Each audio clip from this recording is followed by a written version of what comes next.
आज के क्रम में हम पढ़ेंगे Shrimad Bhagavad Gita chapter number 3 verse number 27। One of the most famous verse of Bhagavad Gita जो हम ऐसे चलते फिरते बोल देते हैं। आई होप आप सबको याद भी होगा, है ना। तो श्लोक धराएंगे। प्रकृतिः क्रियमाणानि गुणः कर्माणि सर्वशः प्रकृते क्रियमाणानि गुणे कर्माणि सर्वशः अहंकार विमूढ आत्मा कर्ता अहमिति मन्यते। अहंकार विमूढात्मा कर्ताहमिति मन्यते। प्रकृतिः क्रियमाणानि गुणैः कर्माणि सर्वशः प्रकृते क्रियमाणानि गुणे कर्माणि सर्वशः अहंकार विमूढ आत्मा कर्ता अहमिति मन्यते। अहंकार विमूढात्मा कर्ताहमिति मन्यते। प्रकृतिः क्रियमाणानि गुणकर्माणि सर्वशः अहंकार विमूढ आत्मा कर्ता अहमिति मन्यते। प्रकृतेः क्रियमाणानि गुणे कर्माणि सर्वशः अहंकार विमूढात्मा कर्ताहमिति मन्यते। अनुवाद तात्पर्य श्रील प्रभुपाद द्वारा। जगत गुरु श्रील प्रभुपाद की जय। जीवात्मा अहंकार के प्रभाव से मोहग्रस्त होकर अपने आप को समस्त कर्मों का कर्ता मान बैठता है, जबकि वास्तव में वे प्रकृति के 3 गुणों द्वारा संपन्न किए जाते हैं। तात्पर्य: दो व्यक्ति जिनमें से एक कृष्ण भावना भावित है और दूसरा भौतिक चेतना वाला है, समान स्तर पर कार्य करते हुए समान पद पर प्रतीत हो सकते हैं, किंतु उनके पदों में आकाश पाताल का अंतर रहता है। भौतिक चेतना वाला व्यक्ति अहंकार के कारण आश्वस्त रहता है कि वही सभी वस्तुओं का करता है। वह यह नहीं जानता कि शरीर की रचना प्रकृति द्वारा हुई है, जो परमेश्वर की अध्यक्षता में कार्य करती है। भौतिकतावादी व्यक्ति यह नहीं जानते कि अनंतोद्भव वह कृष्ण के अधीन है।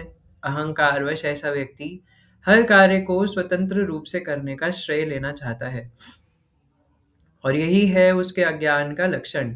उसे यह ज्ञात नहीं है कि उसके इस स्थूल तथा सूक्ष्म शरीर की रचना प्रकृति द्वारा भगवान की अध्यक्षता में की गई है।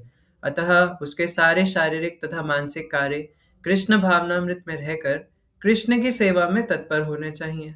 अज्ञानी व्यक्ति यह भूल जाता है कि भगवान ऋषिकेश कहलाते हैं, अर्थात वे शरीर की इंद्रियों के स्वामी हैं। इंद्रिय तृप्ति के लिए इंद्रियों का निरंतर उपयोग करते रहने से वह अहंकार के कारण वस्तुतः मोहग्रस्त रहता है, जिससे वह कृष्ण के साथ अपने शाश्वत संबंध को भूल जाता है। जय हो हिज ग्रेस ऋषिकेश अच्युत प्रभु जी की जय। तो अब हमारे सामने सुमंगल मनोहर प्रभु जी तो अभी आए नहीं तो यहाँ पे हमारे पास अभी एक इनिशिएटेड डिवोटी है ना, श्री जयपताका स्वामी महाराज की जय। So thank you so much Prabhu ji for giving us your divine association. तो मैं ये भी चाहूँगा कि आप थोड़ा समय निकाल करके हमें अपना एक्सपीरियंस बताएं, ताकि बाकी भक्तों को इंस्पिरेशन मिले बाद में। जी प्रभु जी, thank you so much. Hare Krishna. Thank you प्रभु जी। हरे कृष्णा। ओके, तो हमने लास्ट टाइम पढ़ा था यदि यदाचरति श्रेष्ठस्तत्तद्देवेतरो जनः, है ना। हम सारे वर्सेस नहीं पढ़ रहे क्योंकि हम ऑलरेडी 2 बार पढ़ चुके हैं, 1st से 9th चैप्टर। अगर हम दोबारा सारे पढ़ने लगे तो नारायण प्रभु मुझे जूता मारेंगे, तो इसलिए हम लोग सिर्फ इम्पॉर्टेंट वर्सेस पढ़ रहे हैं, है ना। वैसे सारे ही इम्पॉर्टेंट है, और कुछ तो ऐसे भी है जो 108 में नहीं है बट स्टिल इम्पॉर्टेंट लगते हैं, और लगते हैं है ही। तो बट कुछ जो इम्पैक्ट क्रिएट करने वाले वर्सेस है, अब सारे तो नहीं पढ़ सकते, तो कुछ तो चूज करने ही पड़ेंगे, है ना। तो ठीक है, आज का हमने ये वाला वर्स चूज किया जो 108 इम्पॉर्टेंट में से ही है। तो भगवान ने जब बोला अर्जुन को कि जो महान व्यक्ति होते हैं वो दूसरों को सिखाने के लिए कार्य करते हैं, है ना, और इसलिए जो महान व्यक्तियों को देख करके लोग सीखते भी है कि कार्य किस प्रकार से करना चाहिए। उसके बाद भगवान कहते हैं कि अर्जुन, मैं स्वयं कार्य करता हूँ, मुझे कार्य करने की कोई आवश्यकता नहीं है, लेकिन फिर भी मैं संसार भर को करने के लिए दिखाता हूँ, क्योंकि अगर भगवान के ऊपर कोई नियत कर्म बंधता ही नहीं है ना, क्योंकि मत्त परधर्म नान्यत् किंचिदस्ति धनंजया मयि सर्वमिदं प्रोतम सूत्रे मणिगणैव, है ना। भगवान को कोई कर्म बांध ही नहीं सकता। अगर कोई कर्म भगवान को बांध दे तो वो भगवान कैसे हैं? भगवान का मतलब ही है कि वो अनलिमिटेड है, he can do anything and everything. तो अगर वो बंध जाएंगे तो भगवान तो रहेंगे नहीं। लेकिन फिर भी भगवान अपने कामों को करते हैं, अपने ऊपर नियत कर्मों का टैग लगा देते हैं और करते हैं सिर्फ हमें दिखाने के लिए, है ना? नहीं तो भगवान तो न जाने क्या-क्या करते हैं। नैमिषारण्य के ऋषि मुनि कहते हैं कि अतिमर्त्यानि भगवान गूढ़ कपट मानुषः, है ना? कि भगवान ये अतिमर्त्यानि कार्य करते हैं, लेकिन मनुष्य की तरह आकर के कई बार ऐसे कार्य भी करते हैं कि समझ में ही नहीं आता कि भगवान है या क्या है। बड़े-बड़े देवी-देवताओं के सर चकरा जाते हैं। ब्रह्मा जी, इंद्रदेव तक के सर चकरा जाते हैं। इसलिए आगे ये भी कहते हैं कि एते चांस्कला पुंसा कृष्णस्तु भगवान स्वयं इंद्रियारिर्व्याकुलं दृढ़ं मृडयन्ति युगे युगे, है ना? तो युग युग पर्यंत इंद्रदेव बार बार भगवान की लीलाओं में हस्तक्षेप करने की कोशिश करते हैं। बार बार कुछ ना कुछ किसी न किसी तरीके से विघ्न डालने की कोशिश करते हैं, चाहे वो राम जी की लीला में हो, है ना? उस टाइम भी इंद्रदेव ने कोशिश करी थी जब भरत महाराज मिलने जा रहे थे राम जी से, तो इंद्रदेव ने कोशिश करी थी कि अरे यार ये क्यों जा रहे हैं भरत महाराज, अगर इन्होंने राम जी को मना लिया और राम जी वापस आ गए तो क्या होगा? वो लंबी स्टोरी है, अभी हम उसको डिस्कस करेंगे तो उसी में समय निकल जाएगा। तो इंद्रदेव ने तब भी सोचा था कि ऐसा करते हैं, सरस्वती जी को भरत महाराज के मुख पर बिठा देते हैं और उनके मुख से निकलवा देते हैं कि राम जी मैं तो आपसे बस मिलने आया था, वापस मत आना। तो बृहस्पति जी आकर के बोलते हैं कि तुम अपने काम से काम रखो, तुम बीच में पंगे मत लो, नहीं तो तुम फंस जाओगे। तो ऐसे इंद्रदेव करते रहते हैं। तो वो इंद्रदेव जो बार-बार युग-युग पर्यंत भगवान की लीलाओं में हस्तक्षेप करते हैं और भगवान उनको बचाते भी हैं, है ना? फिर भी बार-बार भगवान को भूल जाते हैं, फिर याद करते हैं, है ना? तो जो भी है, तो वो भगवान साक्षात ईश्वर है। एते चांस कलह पुंसः, है ना? यानी कि जितने भी अंश कलाएँ हैं, उनमें साक्षात कृष्ण भगवान हैं। उनके अलावा बाकी जो कुछ भी है ना? जैसे चैतन्य चरितामृत में भी बताया कि कृष्ण के अलावा बाकी सब उनके दास है, आर सब भृत्य, है ना? तो ईश्वर जो है वो साक्षात स्वयं भगवान श्री कृष्ण है। तो इसलिए भगवान कहते हैं लेकिन स्टिल मुझे काम करने की कोई आवश्यकता नहीं है, मैं साक्षात स्वराट हूँ, भगवान हूँ, लेकिन दूसरों को सिखाने के लिए मैं भी कार्य करता हूँ, है ना? इवन भगवान तो गुरु भी एक्सेप्ट करते हैं, है ना? अब हालाँकि भगवान को कोई ज़रूरत नहीं, हम लोग कहते हैं कि कृष्णम वंदे जगद्गुरुम, फिर भी भगवान करते हैं गुरु एक्सेप्ट, है ना? हमें आकर के दिखाते हैं, सांदीपनि मुनि से शिक्षा ग्रहण करते हैं, भागुरी मुनि, है ना? उनके गुरु हैं। तो इस प्रकार भगवान उनसे भी हमें वो भी सिखाते हैं कि गुरु भी एक्सेप्ट करने होते हैं, है ना? एक-एक चीज़ भगवान अपने ओन एग्ज़ाम्पल से सिखाते हैं कि हमें कैसे-कैसे करना है। लेकिन हमें भगवान को कॉपी नहीं करना। कुछ बेवकूफ़ करते हैं कि भगवान ने रासलीला करी थी, तो मैं भी करूँगा, है ना? भगवान ने जंगल की आग भी पी थी, आप भी थोड़ा मिट्टी का तेल मुँह में डाल के एंड थोड़ा प्रैक्टिकल करा दीजिए तो हमें आनंद आए, है ना? तो इसलिए हम भगवान को अनुकरण नहीं करना, अनुसरण करना है। तो ये बात भगवान मतलब कहने का मतलब ये है कि मोटी-मोटी कि कार्य तो हमें करना पड़ेगा, लेकिन 2 तरीके के लोग हैं, है ना? भक्त भी कार्य कर रहा है, जैसे प्रभुपाद ने इसके तात्पर्य में बताया श्लोक के, कि एक भक्त भी कार्य कर रहा है और एक नाभक्त भी कार्य कर रहा है। उन दोनों में फ़र्क क्या है ना? जैसे एक अभक्त है, वो भी मंगल बाज़ार सब्ज़ी लेने गया है, एक भक्त है, वो भी सब्ज़ी लेने गया है, तो दोनों में फ़र्क क्या है? क्या फ़र्क है दोनों में, है ना? तो उसको हम आगे डिस्कस करेंगे। तो इसलिए भगवान आज का श्लोक कहते हैं कि प्रकृतिः क्रियमाणानि गुणः कर्माणि सर्वशः, है ना? तो पहले फर्स्ट लाइन पे चलेंगे। तो प्रकृति के वजह से कोई भी व्यक्ति कार्य करता है, प्रकृति से अर्जित गुणों के द्वारा, है ना? और 3 गुण हैं, सतोगुण, रजोगुण और तमोगुण। हम सबको पता है, कुछ चीज़ें रिपीट होंगी, माफ़ कीजिएगा, है ना? मैंने कुछ चीज़ें इस श्लोक की पहले वाली क्लास में बता दी थी, बट कुछ डिवोटीज़ नहीं थे उस क्लास में प्रेज़ेंट, तो आप कोऑपरेट कर लीजिएगा। तो इसलिए प्रकृति से जो 3 गुण अर्जित है, mode of goodness, mode of passion and mode of ignorance, इन तीनों में बंध के कोई भी व्यक्ति कार्य कर रहा है इस संसार में, है ना? ईच एंड एवरीवन, इवन हम लोग भी अभी शुद्ध भक्त के स्तर पे नहीं है, हम भी तीनों में बंधे होकर के कार्य कर रहे हैं। जैसे महाराज जी एक एग्ज़ाम्पल दे रहे थे इसी श्लोक के क्लास में, है ना? कि कोई व्यक्ति जैसे समुद्र के किनारे या नदियों के किनारे वो पत्थर होते हैं ना कभी-कभार, और चिकने पत्थर भी होते हैं, तो कोई व्यक्ति है ना वहाँ से उठा कर के वो चिकना पत्थर ले जाए, तो कोई उसका कुछ अच्छा यूज़ कर सकता है ना? कोई सोचेगा कि मैं इससे मूँगफली तोड़ूँगा, है ना?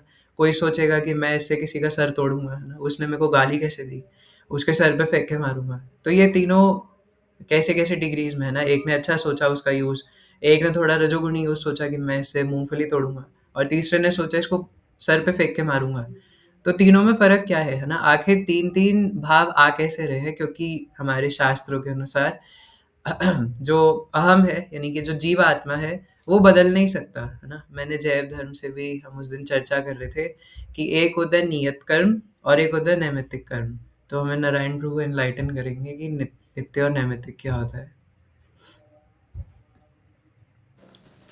नित्य कर्म प्रभु जी वो होते हैं जो हम नैमित्तिक तो जो हमको नियम से करने हैं, मतलब कि हमारे ड्यूटीज, प्रेस्क्राइब ड्यूटीज, जैसे मैं स्टूडेंट हूँ तो वो मेरे नैमित्तिक कर्म है, मुझे वो करना है। नित्य कर्म जैसे वो नित्य दो मैं जो समझता हूँ, दो नित्य कर्म, एक तो सुबह के जो काम होते हैं जैसे अपना शरीर का साफ सफाई आदि, वो नित्य, उसको भी कभी कभी कहा जाता है नित्य कर्म। और एक और नित्य कर्म की जो हम हमारा जो नित्य कॉन्स्टिट्यूशनल पोजीशन है भगवान की सेवा, वो नित्य कर्म वैसे। सही बताया कि नारायण प्रभु ने? वोटिंग, हाँ, हार्दिक प्रो आ गए। सही बताया क्या? ठीक है ना, बट थोड़ा प्रेजेंटेशन और अच्छा हो सकता था। Thank you. तो थोड़ा सा इधर उधर कर दिया, बट ठीक है ना, प्रयास अच्छा था। तो नियत कर्म का मतलब होता है कि इसको बहुत अच्छे एग्जाम्पल से समझ सकते हैं कि पानी है, पानी का स्वभाव है तरलता, बहना, लिक्विडिटी। और आग का स्वभाव है ऊष्मा प्रदान करना, गर्मी प्रदान करना। तो उसी प्रकार से जीवात्मा का स्वभाव है भगवान की भक्ति करना, दास्यता करना। तभी देखते हैं कि संसार में सभी जीवात्माएं भूखे हैं, उन्हें कुछ ना कुछ चाहिए, कुछ ना कुछ चाहिए। तभी मीट ईटिंग के द्वारा, है ना, मदिरा पान करने के द्वारा, और सबसे फेमस स्त्री संग करने के द्वारा वो लोग प्लेजर अटेन करना चाहते हैं, है ना। तो इसलिए आपने वो इंटरव्यू भी देखा होगा परम पूज्य गोपाल कृष्ण महाराज से, जब वो टीवी इंटरव्यूअर पूछता है ना कि आप लोगों को शेव्ड हेड क्यों कर देते हो, आप लोगों को क्यों ये सब बता रहे हो कि हरे कृष्णा करो, आप क्यों लोगों को भक्त बना दे रहे हो। तो महाराज कहते हैं, है ना, कि तुम हो जैसे मीट ईटिंग के द्वारा प्लेजर अटेन करना पड़ता है, तुम हो जैसे स्त्री संघ के द्वारा प्लेजर अटेन करना पड़ता है, हमें तो कुछ करना ही नहीं पड़ता, है ना। हम जस्ट हरे कृष्णा करके खुश है। तो कौन सक्सेसफुल है, आप कि हम, है ना। तो इस प्रकार से नित्य कर्म का मतलब होता है कि हमारा जो नित्य स्वभाव है ना, हम जिस चीज़ के लिए बने हैं। जैसे ये माउस है ना, आपको दिख रहा होगा शायद, तो इसके अंदर ये जो बटन है आगे, तो ये इसी माउस के अंदर लगेगा, है ना, क्योंकि इसी माउस के लिए बना है। और अगर मैं इसको कहीं और लगाने जाऊँ, अगर मैं अपने शरीर के ऊपर लगाऊंगी, इसको दबा के शायद मेरा खाना डाइजेस्ट हो जाएगा, तो वो नहीं लगेगा, क्योंकि वो माउस के लिए बना है।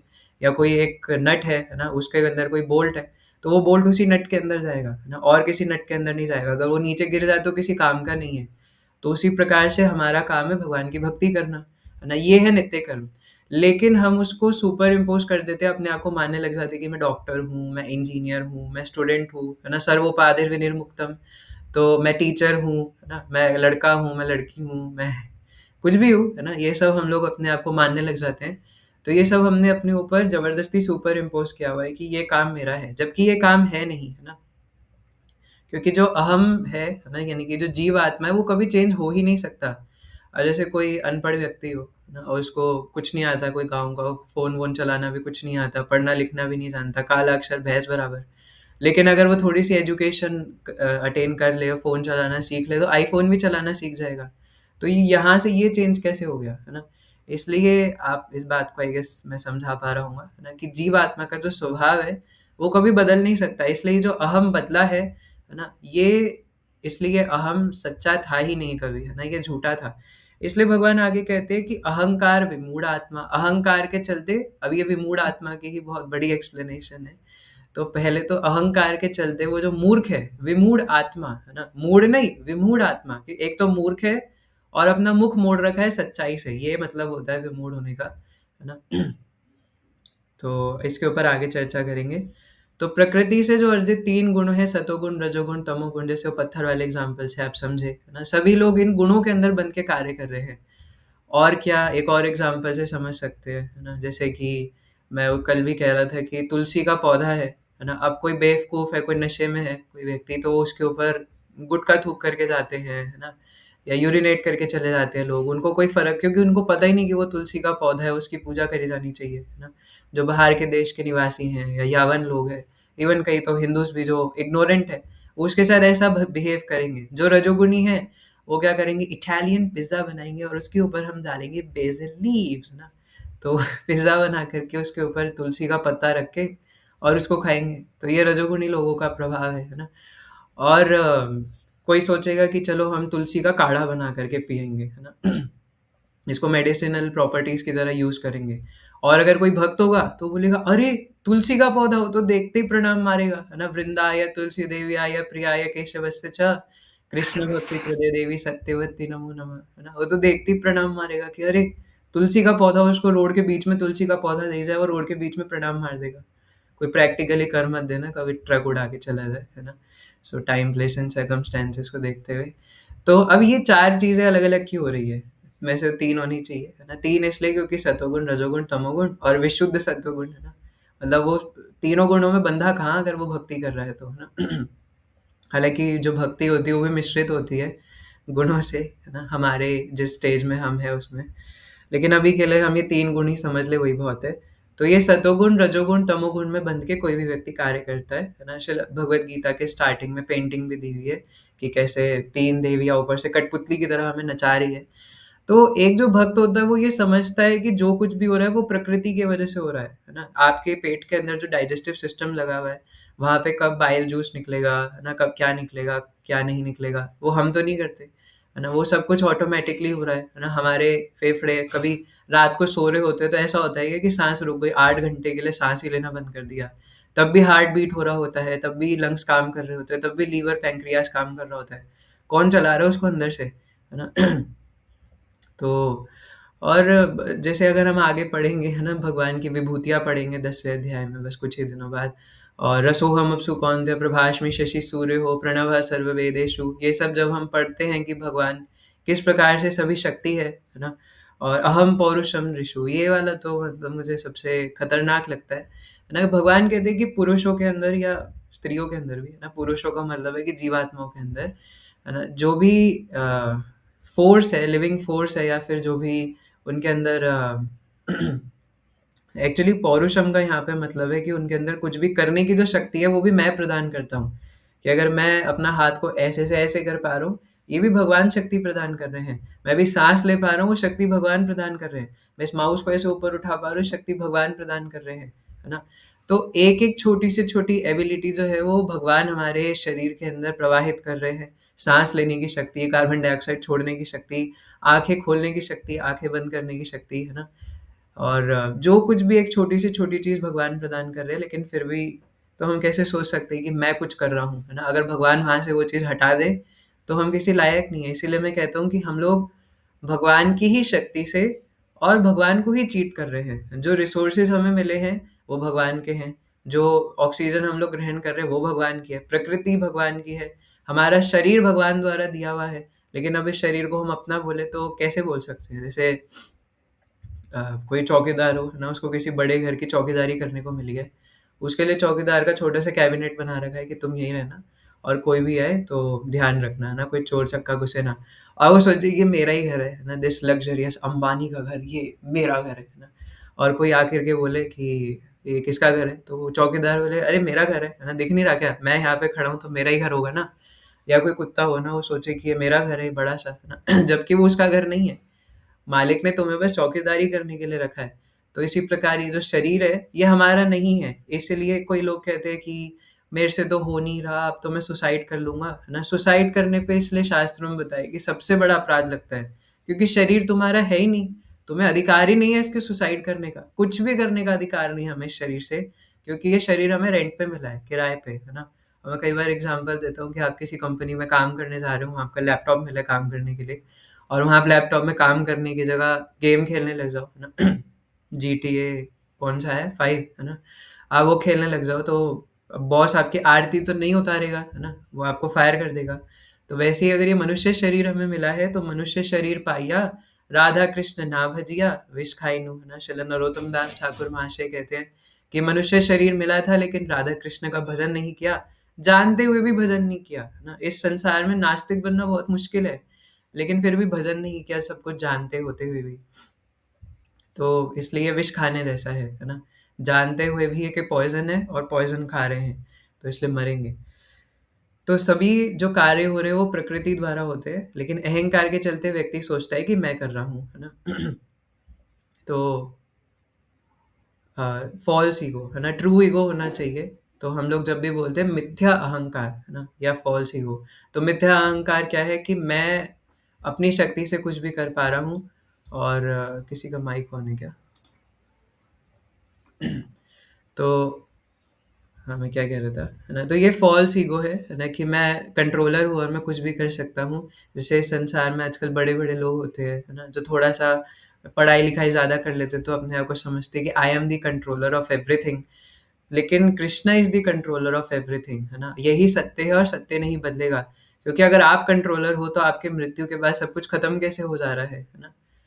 और मृत्यु तो छोड़ो, है ना, कभी-कभार तो कुछ ऐसी स जैसे अभी लॉस एंजेलिस में आग लगी थी कुछ समय पहले, तो कई-कई लोग आके बोल रहे थे, ओह! मेरा इतना बड़ा घर था, मेरे इतने इतने बड़े-बड़े मेरे शादी के लहंगे अंदर टंगे हुए थे, वो सब जल के राख हो गया, है ना? तो मृत्यु तो दूर की बात है, कभी-कभार तो मृत्यु से पहले ही सब कुछ छीन लिया जाता है ना? Within a minute second, within a blink, इस संसार में समय नहीं लगता राजा को रंक बनने में और रंक को राजा बनने में। तो एवरीथिंग इज़ टेम्परेरी, है ना? लेकिन फिर भी व्यक्ति सोचता है कि मैं कर रहा हूँ। तो I am a self made man, है ना? कई बार लोग बोलते हैं कि मैंने देखो कितना कुछ किया था और कितना कुछ करके आज मैं इस पोज़ीशन पर आया हूँ। ये देखिए, पहले मैं इस झोपड़पट्टी में रहता था और मैंने इतना काम कर लिया कि मेरा इतना लग्ज़रियस हाउस है ना? आप भी मेहनत करिए गाइस, क्योंकि अगर आप मेहनत करेंगे तो आप भी मेरी तरह बन पाएँगे। ये देखिए मेरा इतना बड़ा घर, ये मेरी इतनी सुंदर वाइफ़, है ना? ये नहीं होती अगर आज मैं झोपड़पट्टी में घूरा था। तो दे से कि I am a self made man, है ना? पर ये सारे काम प्रकृति करा रही है। अब कोई बोले कि अगर प्रकृति करा रही है, तो मेरा क्या दोष है ना? अगर मैं कुछ गलत कर दूँ, तो मेरा तो कोई दोष ही नहीं है, सारे काम तो प्रकृति करा रही है और प्रकृति किसकी है? भगवान की है ना? लेकिन यहाँ बोला है प्रकृति से अर्जित गुणों के द्वारा, है ना? तो प्रकृति से अर्जित किसने करे? तुम्हारे बाप ने करे हैं ना? तुमने ही तो करे हैं। तो आपने पिछले जन्म में जो कार्य करे थे सर, बस उसी के द्वारा आपने कुछ गुण अर्जित करे हैं, जिनके द्वारा आपको विवश होकर के कार्य करना पड़ेगा, है ना? जैसे महाराज जी एक और एग्ज़ाम्पल देते हैं कि आप किसी गाड़ी में जा रहे हो, है ना? साइड में बैठे हो, ड्राइविंग सीट पे कोई और है और वो ड्राइविंग करते-करते सामने अचानक कोई दूसरी गाड़ी आई, उस पे टक्कर मार दी, है ना? या टायर फट गया और गाड़ी पूरी 360 डिग्री घूम गई, है ना? या बम्पर पे लग गया, तो आपके अचानक से आगे लग के नाक टूटी और आप बोलोगे, "ए, क्या करा?" है ना? ऐसे क्यों चलाते हो? अरे भाई, मेरी क्या गलती है? आज अचानक से गाड़ी सामने ठुक गई, मैं क्या करूँ? टायर फट गया। तो वो बोलेंगे, वो मम्मी वो मैं लेट हो जाऊँगा ना, मेरा टायर फट गया था, है ना? तुम्हारा टायर फट गया था? तुम्हारा कैसे फट सकता है? तुम जिस गाड़ी में बैठे हो उसका टायर फटा है ना? लेकिन कई बार ऐसा बोलते हैं तो या मेरा बम्पर, है ना, टूट गया था, तो तुम्हारा नहीं टूट सकता। लेकिन क्योंकि हम उस गाड़ी में बैठे तो इसलिए हमें भी वो झटके लगेंगे, है ना? जो भी अगर नीचे रोड खराब है तो वो भी झटके हमें लगेंगे, भले ही हम गाड़ी में बैठे हैं और वो झटके टेक्निकली गाड़ी को लग रहे हैं, लेकिन क्योंकि हम गाड़ी में तो हमें भी महसूस होंगे, इसलिए हम इस शरीर में हैं और ये शरीर हमेशा बंधन में फंसा रहेगा, है ना? जब तक, क्योंकि स्थूल शरीर तो बंधन में फंसा ही रहता है ना? और आपको पता ही है, जब हम शरीर बदलते हैं तो स्थूल शरीर छूट जाता है, लेकिन लिंग शरीर तब भी नहीं छूटता। क्या-क्या? मन, बुद्धि और अहंकार, है ना? माइंड, इंटेलिजेंस एंड ईगो, ये नहीं छूटता, लिंग शरीर तब भी रहता है। और जब सूक्ष्म शरीर, है ना? और जब व्यक्ति मुक्त हो जाता है, यानी कि नॉट दैट वाली मुक्ति, भक्तों की डेफिनेशन वाली मुक्ति, है ना? कि जब व्यक्ति पूरी तरीके से कृष्ण भक्ति करने लग जाता है, शरणागत हो जाता है, तब जाके उसका सूक्ष्म शरीर भी छूटता है। नहीं तो सूक्ष्म शरीर ट्रैवल करता है, तभी कॉन्शसनेस जाती रहती है ना? तो पिछले जन्म के हिसाब से हम जो कॉन्शसनेस लेकर के आए थे, तो तभी आप देखिए कि कुछ छोटे-छोटे बच्चे होते हैं जो बचपन से ही भक्ति करने लग जाते हैं, लेकिन कुछ छोटे बच्चे आजकल ऐसे भी होते हैं, जबकि शास्त्रों में ऐसा बताया है कि छोटे बच्चों के अंदर लस्ट नहीं होता, कई जगहों पे ऐसा माना जाता है। लेकिन मैं तो देखता हूँ, हम लोग देखते हैं कि आजकल छोटे-छोटे बच्चों के अंदर भी लस्टी नेचर, थॉट्स, है ना? अब वो भले ही मूवीज़ को देख कर के कॉपी करते हैं, जो भी करते हैं, तो वो भी लस्टी हरकतें करते हैं। तो उनके अंदर ये कहाँ से आ रहा है ना? और मैं तो इवन जब ये इंटरनेट वगैरह नहीं था, यूट्यूब नहीं था, तब भी कुछ बच्चे होते थे ना, जो कि इस प्रकार के एक्शंस दिखाते थे। तो उनके अंदर ये कहाँ से आ रहा है? क्योंकि ये पिछले जन्म से जो वो कॉन्शसनेस कैरी करके ला रहे हैं, and being a psychology student, है ना?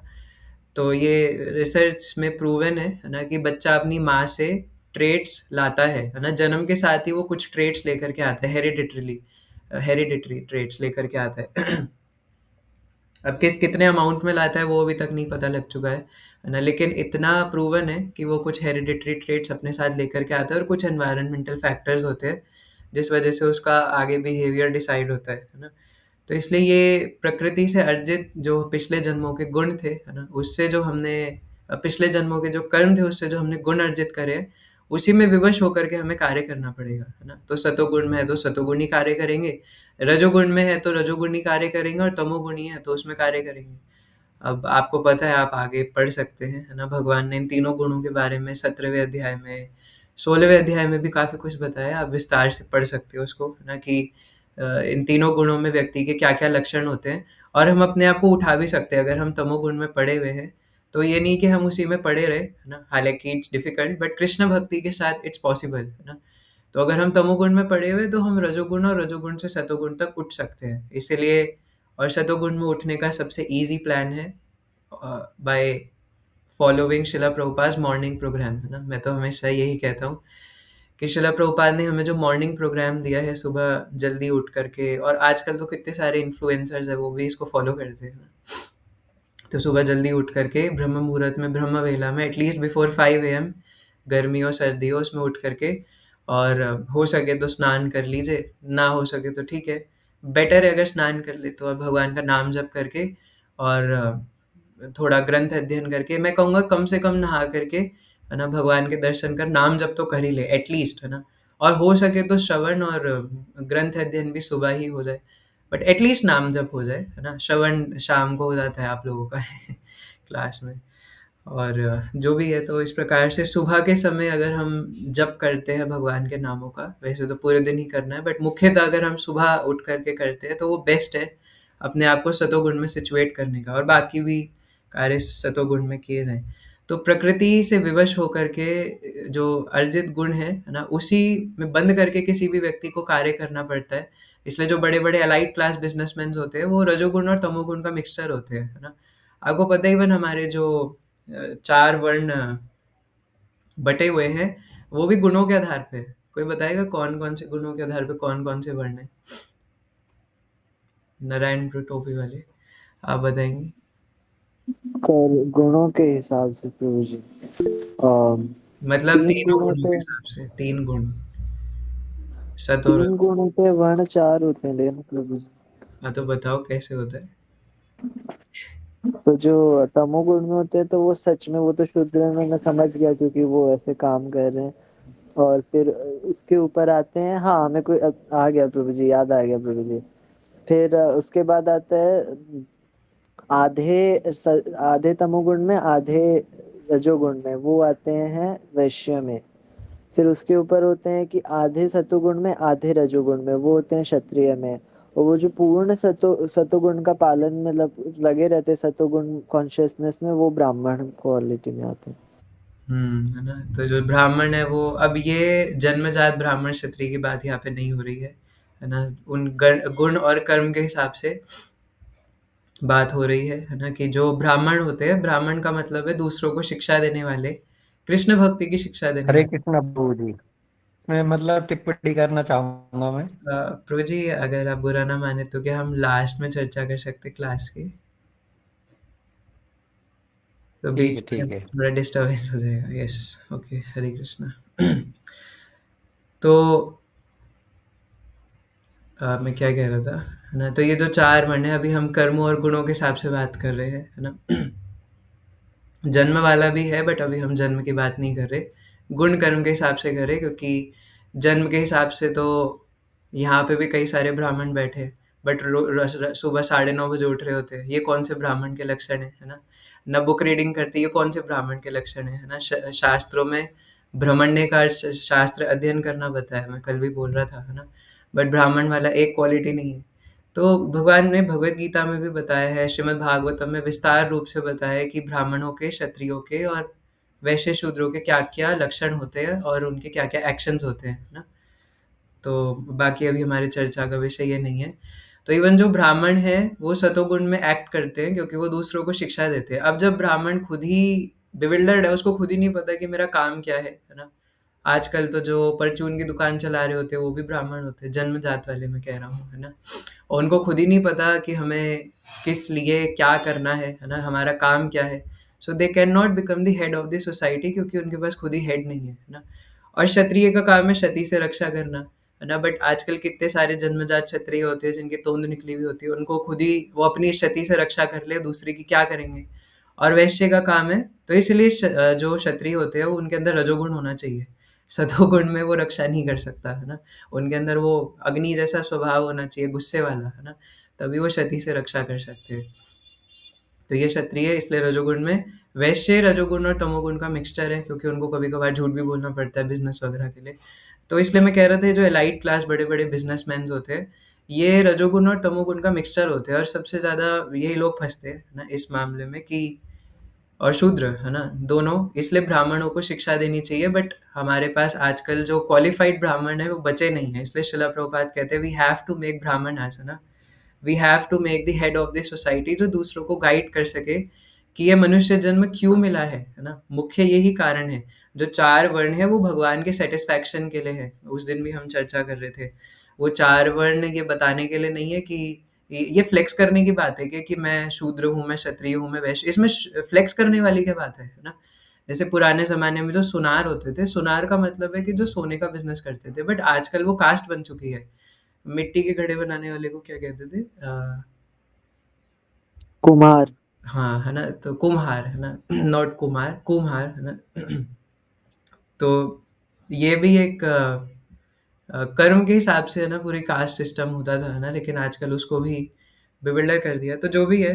तो इस प्रकार से जो कुछ भी व्यक्ति कर रहा है वो अहंकार के चलते, हालाँकि ये सोचना भी कि मैं ब्राह्मण, क्षत्रिय, वैश्य, शूद्र हूँ, ये भी अहंकार का पार्ट है ना। तो अहंकार के चलते व्यक्ति जो कुछ भी करता है वो सोचता है कि मैं कर रहा हूँ, कुछ भी कर रहा है, बहुत सारा पैसा कमा लिया, मैंने कमाया है ना। इसलिए कभी-कभार मैं कहता हूँ कि जो ख़ासकर ये माता-पिता को रहता है, ख़ासकर जो पिता होते हैं घर के, कि अगर मैं नहीं रहा तो मेरे बच्चों का क्या होगा, है ना? अगर आप नहीं रहे तो वो और अच्छे से जिएँगे, है ना? आप पृथ्वी पर सिर्फ़ बोझ बन रहे, और ये सिर्फ़ पिता नहीं, हम हर कोई सोचते हैं, है ना? अगर मैं जेईई नीट नहीं करूँगा तो क्या होगा, है ना अक्षय प्रिय जी? अगर मैं नहीं दूँगा, अगर मेरे अच्छे नंबर नहीं आए तो क्या होगा, है ना? अगर मैं घर में पैसे कमा के नहीं लाया तो क्या होगा? आप नहीं रहोगे तो दुनिया और अच्छे से चलेगी। जो लोग मर जाते हैं वो जीना बंद कर देते हैं क्या? है ना? बल्कि सच्चाई तो ये है कि कलयुग इतना प्रधान हो चुका है कि मैं तो कितने लोगों को देखता हूँ कि उनके माता-पिता भी अगर गुज़र जाते हैं, उनको वो 2 दिन का रोना होता है, उसके बाद उन्हें कोई फ़र्क ही नहीं पड़ता एक्चुअल में, है ना? This is the reality of this material world.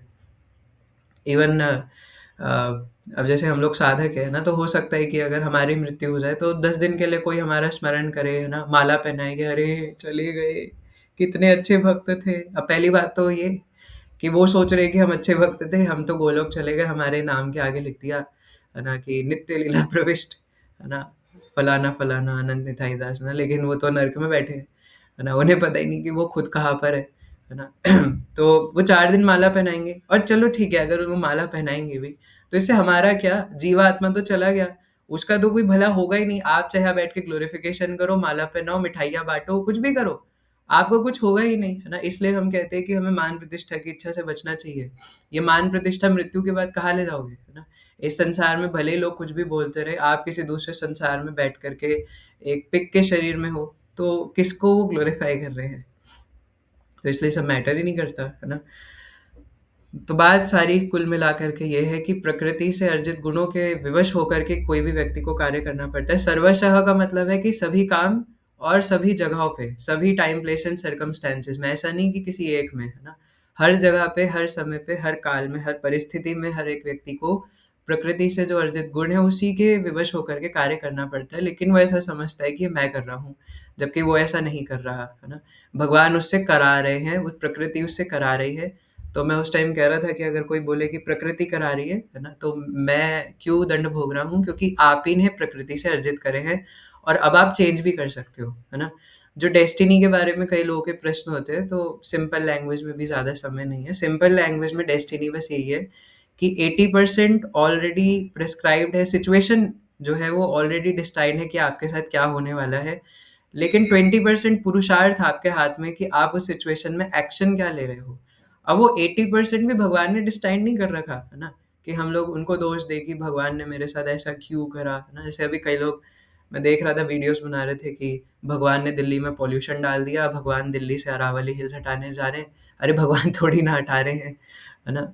तो या तो आप बीजेपी गवर्नमेंट को भगवान बोल रहे हो या भगवान को गवर्नमेंट बोल रहे हो, पता नहीं क्या अ, ना कौन से नशे करते हैं लोग, है ना, कि इस प्रकार की उल्टी-सीधी बातें करते हैं, है ना? तो भगवान का उसमें कोई दोष ही नहीं। भगवान गीता में कहते हैं, ना तो मैं किसी के पाप लेता हूँ और मैं किसी के पुण्य भी नहीं लेता, है ना? तुम जो करते हो खुद ही भुगतते हो, है ना? लेकिन क्योंकि रिसोर्सेस सर्व कारण कारणम, है ना? जो कुछ भी हमें मिल रहा है वो भगवान की शक्ति है, इसलिए हम मानते हैं कि जो हो रहा है वो भगवान की वजह से हो रहा है। फॉर एग्ज़ाम्पल, है ना? जैसे अभी कोई बोलेगा कि ये पॉल्यूशन भगवान की वजह से हुआ है, भगवान चाहते तो रोक सकते थे, है ना? तो भई भगवान क्यों रोकेंगे? भगवान हमारी फ्री विल में हस्तक्षेप नहीं करते। आपने फैक्ट्रीज़ बनाई, पराली आप जला रहे हो, इसमें भगवान की क्या गलती कि पॉल्यूशन हो रहा है? लेकिन हाँ, ये बात भी है कि रिसोर्सेज़ सारे भगवान के, अग्नि भगवान की और हमारे अंदर जो साँस लेने की शक्ति आ रही है वो भगवान की, है ना? और पेड़-पौधे भगवान के, हम भी भगवान के, ये शरीर भगवान का है, ये प्रकृति भगवान की है ना? तो जो कुछ भी ये उपज है प्रकृति की या प्रकृति खुद भी स्वयं, वो सब कुछ भगवान का है। चर, अचर, है ना? जो कुछ भी हम इस संसार में देखते हैं, वो सब भगवान से उद्भूत हो रहा है। इस संसार में ऐसा कुछ भी नहीं है जो भगवान से उद्भूत नहीं हो रहा, है ना? लेकिन उसमें फ्री विल हमारी है कि हम उसको यूज़ कैसे कर रहे हैं, है ना? तो इसीलिए कारण के कारण भगवान है। डायरेक्ट कारण भगवान नहीं है, लेकिन कारण के पीछे का कारण भगवान है। अभी हमारी मति थी, है ना? हम उस चीज़ को सही से भी यूज़ कर सकते थे, है ना? अगर प्रकृति को हम गाय की सेवा होती, अगर सही बना कर के रखते तो कोई दिक्कत की बात ही नहीं थी। अब आ जाते हैं, है ना, विमूढ़ आत्मा शब्द के ऊपर जो हमने इतनी देर से छोड़ रखा है। तो भगवान कहते हैं कि विमूढ़ आत्मा, है ना? मूढ़ है ना? वो आत्मा मूढ़ है, यानी कि मूर्ख व्यक्ति, और विमूढ़ है, यानी कि उसने भगवान से मुख मोड़ रखा है। जैसे भगवान 7वें अध्याय के 15वें श्लोक में भी कहते हैं, नवाम दुष्कृतिनो मूढ़ा प्रपद्यन्ते नराधमः। क्यों? क्योंकि माया या बृहद ज्ञान, है ना? उसका ज्ञान माया द्वारा हर लिया गया है। और नराधम है, नरों में अधम है, वो सोचता है कि मैं ही सब कुछ हूँ, मेरे पास भगवत गीता पढ़ने का समय नहीं है, मेरे पास गीता क्लास में आने का समय नहीं है। इस वजह से जो दुष्कृति लोग हैं, है ना, जिनकी सुकृति ज़्यादा नहीं है, बेवकूफ़ लोग हैं, वो भगवान की भक्ति नहीं करते, तो वो विमूढ़ है। और ये विमूढ़ का मतलब भी यही है कि वो भगवान से विमुख है ना? और इस मूढ़ होने के कारण ही उसके अंदर ये अहंकार की भावना आती है कि वो हर चीज़ को अपना, मतलब डूअर अपने आप को समझने लग जाता है हर चीज़ का, है ना? उस दिन भी हम चर्चा कर रहे थे कि कोई भी जो कार्य है वो कर्म कब बनता है ना? सभी क्रिया होती है, जैसे खाना, है ना, सोना और योगा करना, जो कुछ भी ये सब क्रियाएँ हैं। लेकिन जब इसमें अहम की भावना लग जाती है, पैसा कमाना, कुछ भी हो, खाना बनाना, है ना? लेकिन जब इसमें अहम की भावना लग जाती है कि मैंने बनाया, तो वो कर्म बन जाता है। कोई भी क्रिया है उसमें अहम की भावना लग गई कि मैंने किया है, तो वो कर्म बन जाता है ना? तो इसलिए विमूढ़ आत्मा, क्योंकि मूर्ख व्यक्ति सोचता है कि क्योंकि वो भगवान से विलग है, उसने भगवान से मुख मोड़ रखा है, बस इसी वजह से ये अहंकार आता है। इसलिए श्रील प्रभुपाद तात्पर्य में बता रहे थे कि जो डिवोटीज़ है और जो नॉन डिवोटीज़ है वो दोनों कार्य करते हैं, है ना? ऐसे कई सारे, अब श्रील भक्ति विनोद ठाकुर महाशय थे, है ना? उससे बड़ा एग्ज़ाम्पल हम किसका ले सकते हैं? ही वाज़ डिस्ट्रिक्ट मैजिस्ट्रेट, है ना? 8 घंटे श्रील भक्ति विनोद ठाकुर महाशय कार्य करते थे, और ऐसे कार्य करते थे, मटीरियल ड्यूटीज़ की बात करें अभी हम, है ना? और वो ऐसे कार्य करते थे कि जो आज के टाइम पे सुप्रीम कोर्ट को एक केस सॉल्व करने में 20-20 साल लग जाते हैं, वो 20 मिनट में कर देते थे श्रील भक्ति विनोद ठाकुर महाशय, है ना? वैसे भी वो भगवान के नित्य सिद्ध पार्षद है, तो ही कैन डू एनीथिंग। इसी प्रकार से श्रील नरोत्तम दास ठाकुर महाशय भी अपने समय पे, है ना, हालांकि उनकी कोई मटेरियल एजुकेशन नहीं थी वैसी, है ना, बट अपने समय पे प्रगाढ़ विद्वान थे श्रील नरोत्तम दास ठाकुर महाशय। और अभी की हमारे समय पर भी श्रील प्रभुपाद, है ना, जब वो इंग्लिश बोलते थे तो अंग्रेजों को भी डिक्शनरी खोल के देखनी पड़ती थी कि क्या बोल रहे हैं श्रील प्रभुपाद। तो इसलिए अगर इन सब केस सिनेरियो में देखें तो लगेगा यार ये भी तो कार्य कर रहे हैं, है ना? कभी-कभार हम लोग बुक डिस्ट्रीब्यूशन करने के लिए बाहर जाते हैं, तो लगेगा यार ये क्या है? मैं ये सब क्यों कर रहा हूँ? कई बार आजकल तो मंदिरों में कलियुग के हिसाब से ही तो कार्य करना पड़ेगा, फंड्स कलेक्शन करना पड़ता है। तो इसमें कोई डिवोटी सोचे ये क्या है यार, है ना? कौन फंड्स कलेक्शन करेगा? कौन मैनेजमेंट करेगा? ये सब कार्य क्या है यार, है ना? कभी-कभार कुछ मीडिया सर्विसेज़, वीडियो एडिटिंग की सेवा मिली है, तो नए-नए भक्त सोचते हैं, ये क्या है? मैं संकीर्तन करने आया था, है ना? मैं वीडियो एडिटिंग करने थोड़ी ना आया था, है ना? मेरे को तो सिर्फ़ हरिनाम करना है, और वो हरिनाम भी करेगा नहीं पूरे दिन। हरिनाम में कोई रुचि, मति, रति कुछ है नहीं। लेकिन क्योंकि आलस आएगा तो लगेगा क्यों दे दिया ये मेरे को? ये सब मेरे लिए थोड़ी ना है। तो इसलिए जैसे मैं कह रहा था कि एक नास्तिक सब्जी लेने जा रहा है और एक भक्त सब्जी लेने जा रहा है, दोनों ही सब्जी लेने जा रहे हैं, बट नास्तिक जो है वो अपने लिए लेने जा रहा है, अपनी इंद्रिय तृप्ति के लिए लेने जा रहा है ना, वो लहसुन प्याज डाल करके जो भी बनाएगा, तो उससे वो बंधन में फंसेगा। लेकिन भक्त भगवान के लिए बनाने जा रहा है, तो इसलिए ये भी माहिर नहीं रखना चाहिए कि ये प्रसाद मैंने बनाया है ना? ये सब मति जो है वो अहंकार की भावना है ना? तो अभी जब एक फेस्टिवल था तो हम गुरु महाराज को ना कभी-कभार ऐसे फ़ोटोज़ भेज देते कि ये बनाया है, तो मैंने भी भेजा था, है ना? तो बाकी डिवोटीज़ भी भेजते हैं, अब पता नहीं महाराज मेरे लिए ही बोल रहे थे डायरेक्ट में, ऐसा लगता है ना, जैसे कभी-कभार आपको भी लगता है कि मैं क्लास में कोई बात बोल रहा हूँ, तो जब आपके बात से वो हिट हो रही होती है तो आपको लगता है कि मैं आपको टारगेट कर रहा हूँ, बट मैं ऐसा कर नहीं रहा होता। अब वो बाय चांस आपसे हिट हो जाती है तो आपको लगता है कि मैं टारगेट कर रहा हूँ, है ना? तो ऐसे ही महाराज जी को मैंने 1 दिन पहले भेजा था, शायद नित्यानंद त्रयोदशी थी कि ये बना है, एंड महाराज क्लास में बोल रहे थोड़ी देर बाद, 1 सेकंड रुकिए।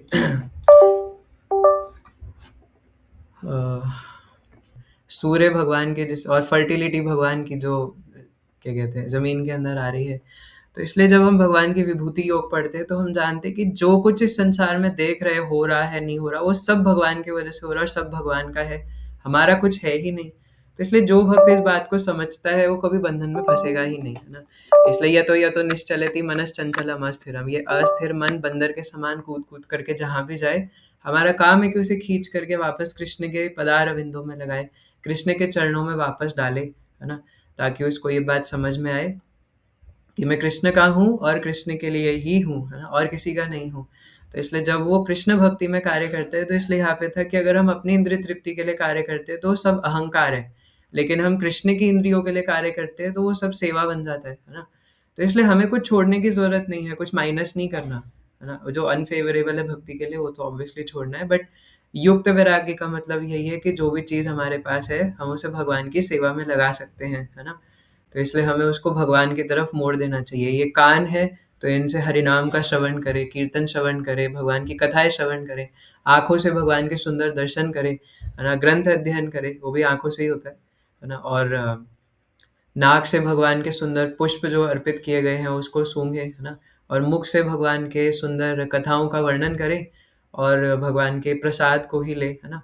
और जो शरीर है उससे हर तरीके से जो भी सेवा कर रहे हैं, है ना? अपना पढ़ाई है, जो कुछ भी है उसको भगवान से रिलेट करने की कोशिश करें। सब कुछ हम देख सकते हैं कि भगवान का ही है। केमिस्ट्री पढ़ रहे हैं तो उसमें जो केमिकल्स है, जो कुछ भी है वो भगवान के रिसोर्सेज़ है। बायोलॉजी पढ़ रहे हैं तो ये सब भी बायोलॉजी किसने बनाई है ना? तो वो भी भगवान की शक्ति है। फिजिक्स पढ़ रहे हैं तो ये सब न्यूटन के लॉज, ये न्यूटन तो ये सब कॉपीराइट वाले हैं, है ना? एक्चुअल लॉज तो भगवान के हैं। न्यूटन ने सिर्फ डिस्कवरी तो करे है, बनाए थोड़ी ना है ना? कि ऊपर से सेब गिरा, ओह ग्रेविटी, है ना? वाओ, है ना? तो भैया तुमने सिर्फ उसको डिस्कवर किया है कि सेब नीचे गिर रहा है तो ग्रेविटी है, तुमने बनाया नहीं है उसको, है ना? तो ग्रेविटेशनल फोर्स भगवान द्वारा रचित है ना? नहीं बनाई होती तो अभी हवा में उड़ते हुए मैं क्लास दे रहा होता, है ना? तो इस प्रकार से हम लोग जो कुछ भी कर रहे हैं, अगर अपनी इंद्रियों को भगवान की इंद्रियों की तुष्टि में लगा दे तो ये जीवन सार्थक हो जाएगा। इसलिए जो कुछ भी कर रहे हैं वो भगवान के लिए करें। तो एक शिलन भक्ति विनोद ठाकुर महाशय का भजन मैं जस्ट क्लास से पहले देख रहा था। आपकी अनुमति हो तो क्या हम 5 मिनट चर्चा कर सकते हैं? बस 5 मिनट लगेंगे।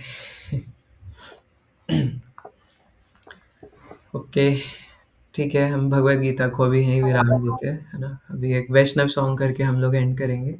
आपके जो टीका टिप्पणी प्रश्न हो आप बोल सकते हैं। तो ये दुर्लभ मानव जन्म, है ना? श्रील भक्ति विनोद ठाकुर महाशय द्वारा। वैसे तो इसमें 13 वर्ष है, तो हम जस्ट ट्रांसलेशन थोड़ा सा पढ़ लेंगे। तो कहते हैं कि दुर्लभ मानव जन्म लभिया संसारे,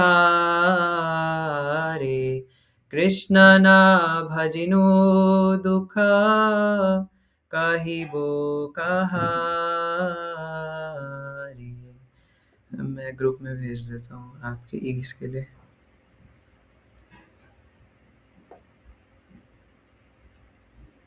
है ना? तो इसमें शिला ठाकुर महाशय कहते हैं, शिला भक्ति विनोद ठाकुर महाशय, कि दुर्लभ मानव जीवन प्राप्त करने के बाद भी मैंने भगवान श्री कृष्ण की आराधना नहीं करी। मैं इस दुख कथा को किससे कहूँ, है ना? पूरा जीवन निकाल दिया, 20-25 साल, 30 साल बस दूसरों के सामने मिथ्या अहंकार पोषित करने में निकाल दिया, है ना? अलग-अलग उपाधियाँ, है ना? भक्ति में आने के बाद भी कभी-कभार मैं लड़का हूँ, मैं लड़की हूँ, वो भी मज़ाक के लिए नहीं, है ना? एक्चुअल में अपने आप को मान करके मैं सुंदर हूँ, मैं हैंडसम हूँ, मैं ब्यूटीफुल हूँ, मैं काला हूँ, मैं गोरा हूँ, है ना? मैं ब्रह्मचारी हूँ, मैं सन्यासी हूँ, मैं प्रेसिडेंट हूँ, है ना? मैं आईवाईएफ का लीडर हूँ, है ना? मैं आईवाईएफ का डायरेक्टर हूँ, या बाहर जो भी है, मतलब भक्ति में आकर के भी, भक्ति में ना आकर के भी, ना मैं जेई नीट का स्टूडेंट हूँ, मैं इस कॉलेज का स्टूडेंट हूँ, मैं फिजिक्स वाला से पढ़ाई करता हूँ, या मैं फिजिक्स वाला का टीचर हूँ। इतनी सारी उपाधियाँ। तो दुर्लभ मानव जन्म, क्योंकि ये मानव जन्म 84 लाख योनियों में घूमने में, 80 लाख योनियों में घूमने के बाद जा करके 4 लाख तो मनुष्य की ही है, और उसमें भी 84 लाख घूम करके की ही भक्ति जीवन मिलता है ना? क्योंकि पशु भगवत गीता क्लास में नहीं आ सकते, है ना? आपके घर का जो कोज़ो है, वो भगवत गीता नहीं सुन सकता, ना पढ़ सकता, लेकिन फिर भी दिमाग हमारा उस बेवकूफ़ में, है ना? मतलब उस बेवकूफ़ में तो क्या है ना, हम बेवकूफ़ हैं कि उसमें हमारा दिमाग आ सकते हैं, है ना? आजकल लोग अपने बर्थडे मनाने से ज़्यादा डॉगीज़ के बर्थडे मनाने में, है ना, विश्वास रखते हैं। तो लोग बोलते हैं, और उनको कोई बोले कि आपके डॉगी का बर्थडे, डॉगी कैसे बोला मेरे बच्चे को, है ना? मेरा बच्चा है वो, आप डॉगी नहीं बोल सकते मेरे बच्चे को, मेरे बच्चे का बर्थडे है ना?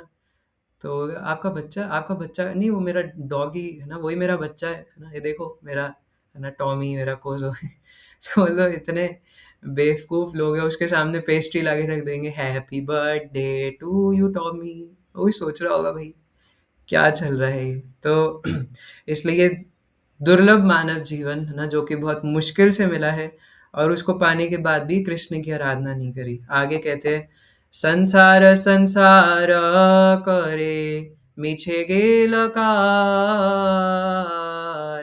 लाभ ना हईला किछु घटिल जंजाल,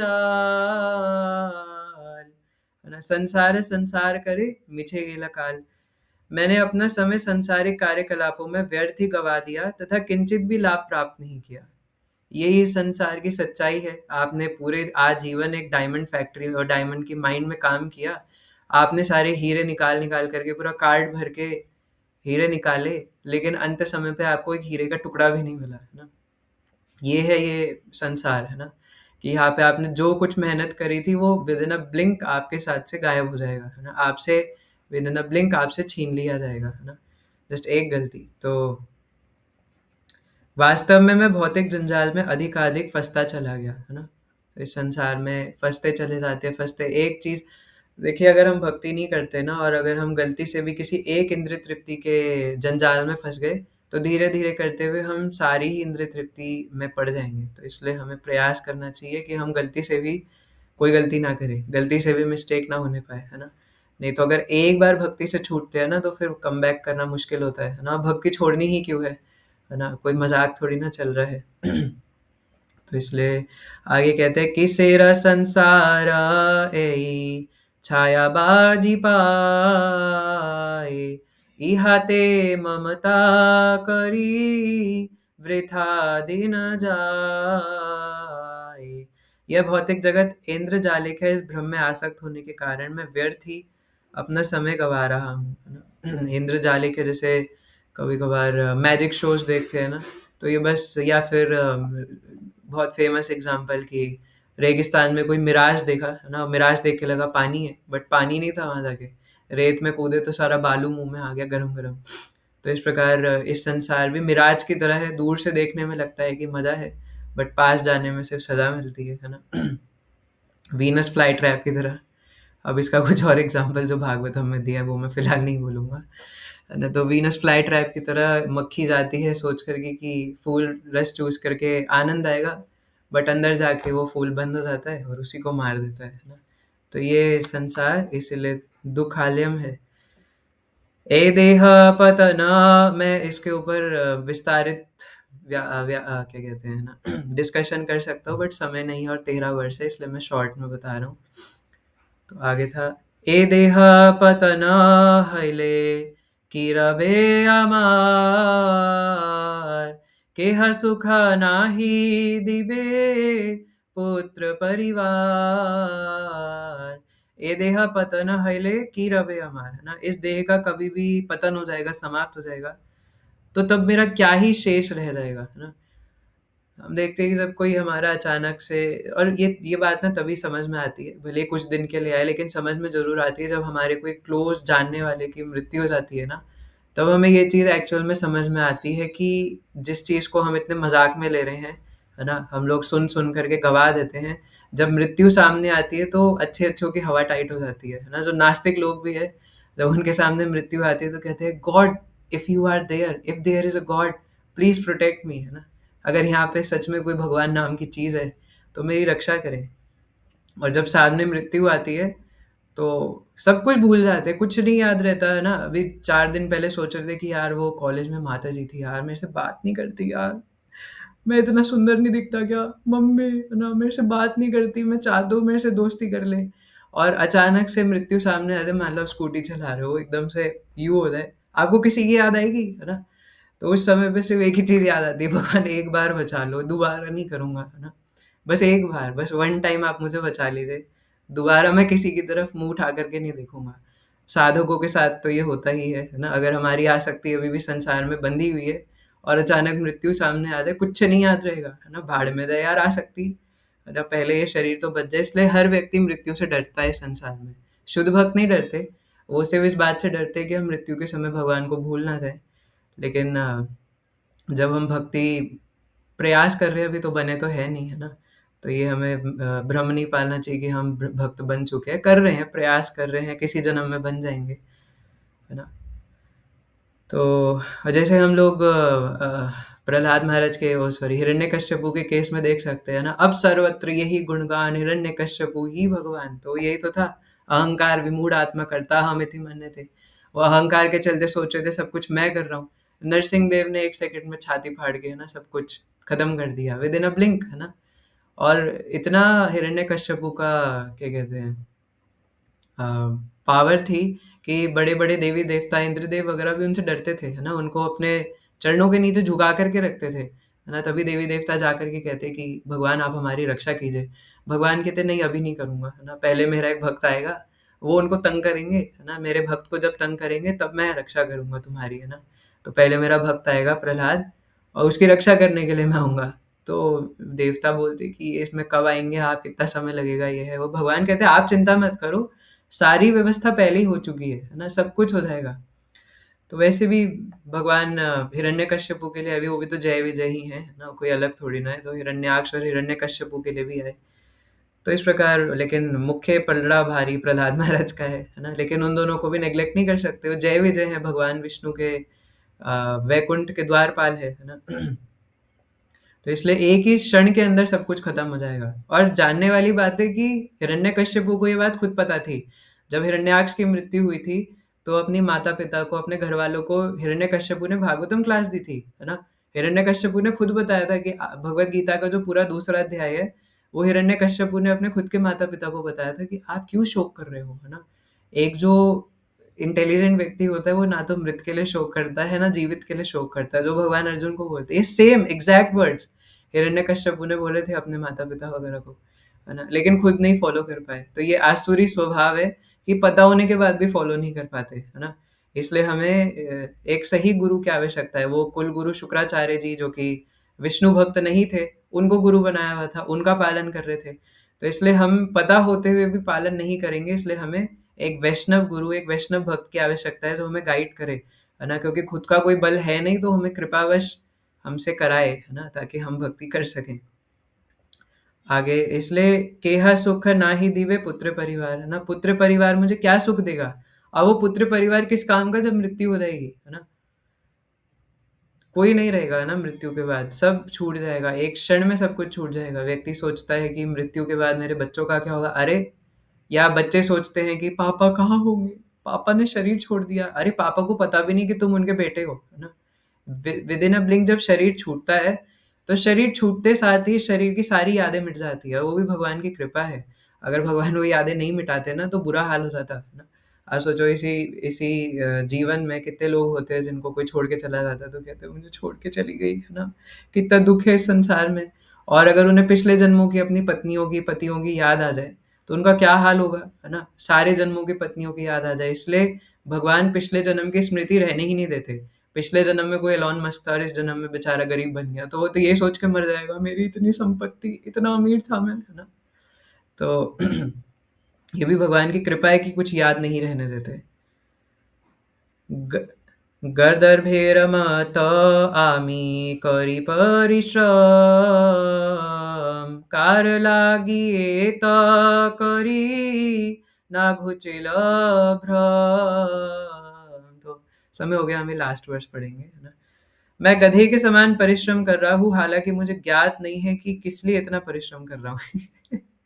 इस संसार में सभी की दशा है कि वो इस संसार में गधों की तरह कार्य कर रहे हैं, लेकिन उन्हें पता ही नहीं कि क्यों कर रहे हैं, है ना? बताओ आप क्यों कर रहे हो? आप कॉम्पिटिटिव एग्जाम की तैयारी, है ना?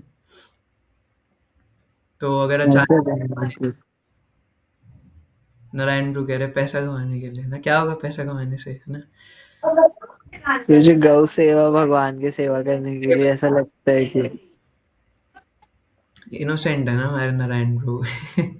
ये तो भक्त का स्वभाव है ना? तो वो तो भक्त की बात हो रही है ना? लेकिन इस संसार में भक्ति छोड़ करके, हरिनाम छोड़ करके, है ना, रात के 2-2 3-3 बजे जाग करके जो पागलपंती कर रहे हैं, उसका क्या लाभ, है ना? कहाँ ले जाएगा वो, क्या करेगा? और श्रीमद् भागवतम में बताया कि व्यक्ति दिन का समय पैसा कमाने में निकाल देता है और रात का समय अपनी स्त्री के साथ, स्त्री हो या पुरुष हो कोई भी हो, है ना, वो संभोग करने में निकाल देता है। तो दिन और रात्रि उसके बीतते जा रहे हैं, बीतते जा रहे हैं, है ना? और ऐसे ही एक दिन मृत्यु आ जाएगी, और जब मृत्यु आएगी उसके बाद क्या, है ना? We have to think about it. जब किसी का सौभाग्य उदित होता है तब वो सोचता है कि मृत्यु के बाद क्या होगा। तो आप सभी का सौभाग्य उदित हुआ है ना, कि आप यहाँ पर आकर के सोच रहे हैं कि मृत्यु के बाद क्या होगा। तो आज हम इतना ही पढ़ेंगे, समय हो गया है ना? मैंने 8:30 इसलिए डाला था कि पता नहीं फिर आप आओगे कि नहीं आओगे। तो आपको पता है 1 घंटा हो ही जाता है। सो थैंक यू सो मच कि आप सब लोग डेली आते हैं, है ना? एंड साथ में भगवद गीता पढ़ते हैं। अब किसी की कोई टीका टिप्पणी प्रश्न उत्तर हो तो हैंड रेज कर सकते हैं। भानु प्रो जी कुछ बोल रहे थे पहले।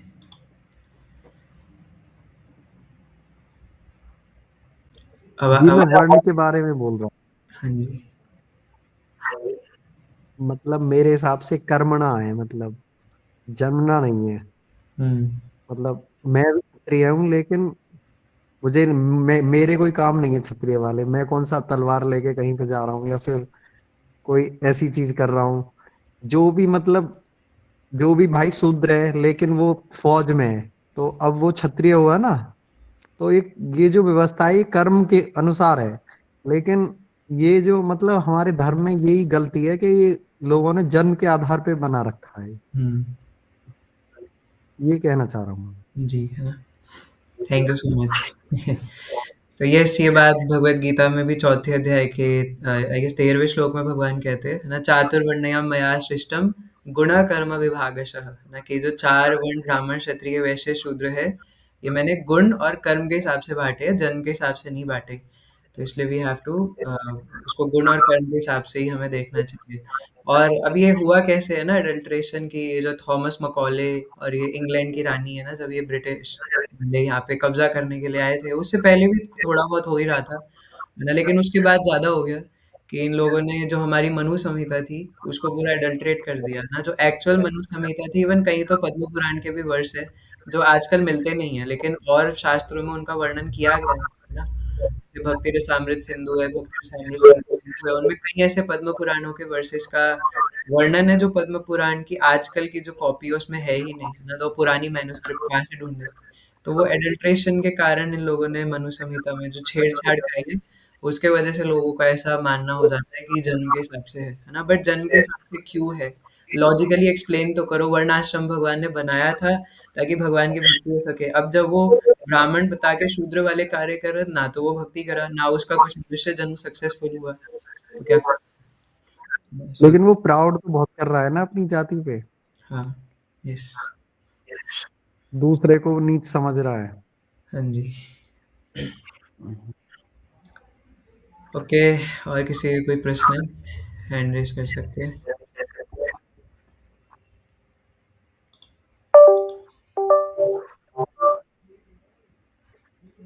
प्रभु जी, कल मेरा अच्छा, आपको कल तिथि अनुसार है? डेट के हिसाब से तो मुझे पता है।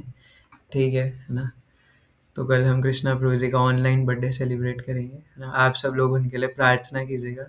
वैसे भी वो अच्छे भक्त हैं, हमें उनसे इंस्पिरेशन भी लेना चाहिए, है ना? और आप क्योंकि बड़े हैं उम्र में, तो उनको आशीर्वाद भी देना चाहिए कि वो ऐसे ही आगे बढ़ते रहें।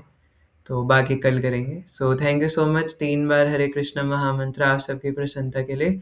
हरे कृष्ण कृष्ण कृष्ण हरे हरे, हरे राम राम राम हरे हरे। हरे कृष्ण कृष्ण कृष्ण हरे हरे, हरे राम राम राम हरे हरे। हरे कृष्ण कृष्ण कृष्ण हरे हरे, हरे राम राम राम हरे हरे। श्रीमद् भगवद गीता यथारूप की जय।